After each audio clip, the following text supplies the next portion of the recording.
this is actually a not much often discussed Mac tip here. Now, back in Mac OS 9, one of the key features, and we're going back here to about 1999 or 1998 or something here, but one of the key features was something called the keychain.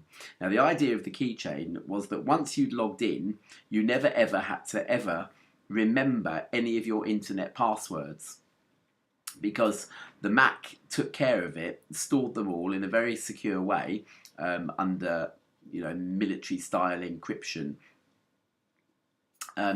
so that then whenever you logged into a website, it just knew the password and would just get you in without having to sign in and do with your password.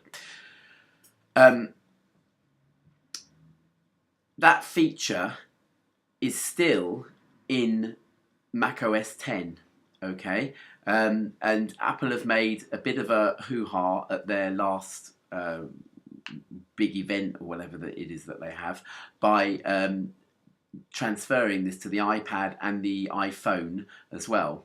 All right, on the iPhone and iPad, as far as I'm aware, I don't think you can actually access the items in your keychain. But now iCloud can sync them up, so that if you've got a password that your Mac is remembering, then your iPad will remember it as well. I'm going to show you a little bit about how the keychain works. Now, I'm logged into a guest account here, so there's going to be very little that you're going to see of any information of mine, and hopefully it'll mean nothing to you. All right. So yeah, what we do to start off with is we need to get Spotlight up. Okay, it's in your applications folder, but you can just type Command and spacebar to bring up the Spotlight, and just type in a K. Okay, I'll bring it up a bit further. KE there. Okay, and there's keychain. Okay, and up it pops. Okay, and here is a list of all of your passwords. All right. My real keychain is chock-a-block full of them, okay? And I didn't want you to see some of the things that I've got in there, obviously, because it pertains to my personal life, all right? Now, at the moment, the keychain is unlocked, okay? Because this padlock says it's unlocked. It should stay unlocked for it to work properly, okay? That doesn't mean that people can see it or tamper with it, but it does mean that then web browsers can sort of work their way around it. And the advantage of doing it this way, because I know that Firefox and Chrome and all those other browsers and things will offer to remember all your passwords, and that's fine, but if you ever uninstall any of those things, then you're stuffed as far as passwords go, because all your cookies and things have gone as well. All right. This way, the Mac itself is storing your passwords. All right. So what you can do is, for example, you can force the Mac to remember a password. Okay. It's not so necessary these days with the mainstream websites like your webmail and that sort of thing, because they but you may have something like your your local botanical society or something like that might have a password for you to get into a website, and you might have to do this procedure. I'm just going to show you with me getting my webmail how to do this. All right, so I want to force the Mac to remember this password. Okay, so what I do is do File, New Password Item. Okay, now here you have to put in your keychain item name. Okay, so you're going to go into your Safari or whatever it happens to be. All right, you're going to go to wherever you want to go. All right, okay, so I want to do, in fact, if I Google it, AOL login. Okay, all right, So, right, okay, so now this is going to ask me to sign in. All right. And I don't want to do that. What I want to do is select all of this. I want to, oh, stop it. Go away. Sorry, I always mess something up when I do this thing. So I'm going to go into there and I'm going to copy all this, okay? Because this is my, the URL of the page where I need to log in, all right? Hopefully this won't jigger up, okay? I've tried this already with Facebook and it does work, all right? So I'm going to go into my keychain again, okay? The keychain item name is the URL of the login page, okay? You put your account name in there, okay? For this, it's my screen name for AOL, okay? Okay, you type your password in there.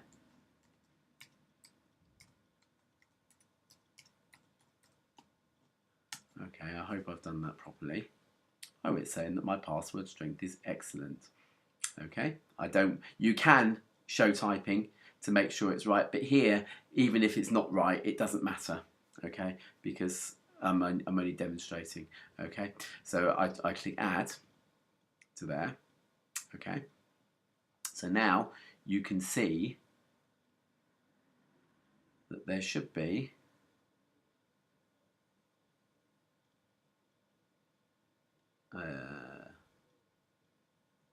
no, I can't. Oh yes, myscreenname.aol.com.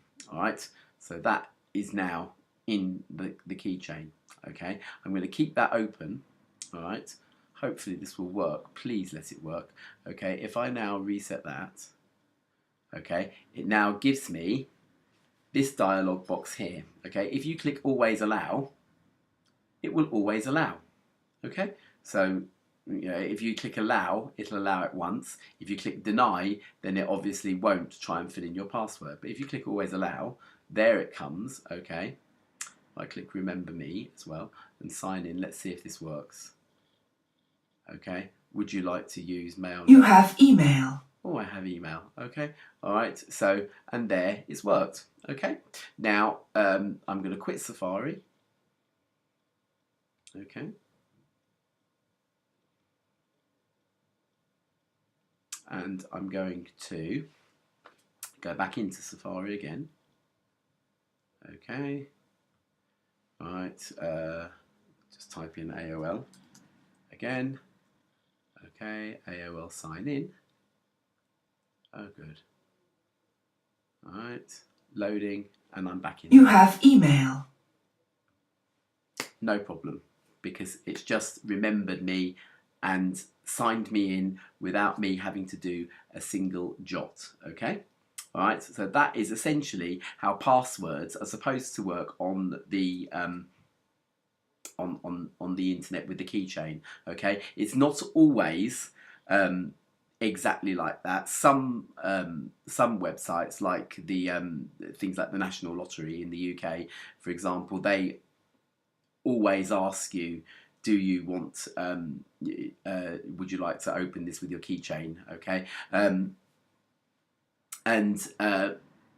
I on the side of caution with anything to do with money or anything like that, and I always let it the once and never click always allow, okay? Because if you click always allow and you have got some nosy Parker coming along, they could quite easily just nip into your into your whatever it is, your secure website, okay? So that's one use of the keychain. You can use this, okay, to hide any kind of personal information that you want to hide, all right?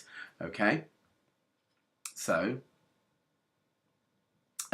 you do that using the secure notes, okay? The secure notes are not like your sticky notes, which you leave lying all around your desktop, okay? These have a lock on the icon, okay? And at the moment I haven't got any, all right, okay, because this little sidebar here filters out bits and bobs that you don't want. So I haven't got any secure notes, okay, so I'm going to make one, okay, and it's a very similar thing, okay. So you enter a name for it, okay, and call this one shh, okay, and I'm just going to write in here, don't tell anyone, okay. I'm going to add that, okay, and now that is an item in my keychain, okay. So if I want to access that again at any point, okay, and try and make these things a little bit cryptic, because you might have someone who, you know, some clever Alec who knows all about the keychain, knows your password, can get in and you know, or at least doesn't know your password necessarily, but might be wanting to hack your password if oh god, I'm sounding really paranoid here, but if you know, if it's got here, you know, my Swiss bank account number, for example, then that's, you know, asking for somebody to try and hack into it, isn't it? All right, so click show note, okay, right, type the password. This is your login, okay. Now I'm having to type in here the login for my guest account. If I typed it in, and in fact I will do it actually, I'll type in my password, all right, to get into my normal administrator account, okay, and it's saying no, okay. So because I've created a dummy account for this, okay, I'll put in password for that, okay, and up it comes. All right, so that is how the keychain works, okay. I do hope that you find that useful, okay. I don't think that Windows offers anything like it, okay. It really is, you know, it can be an absolute lifesaver, okay. You know, if there's some piece of personal information that you've forgotten, okay, as long as you store it in your keychain and you can have as much in there as you like, okay, then you won't forget it, okay. So I'm going to end this video now, okay, and thank you for watching.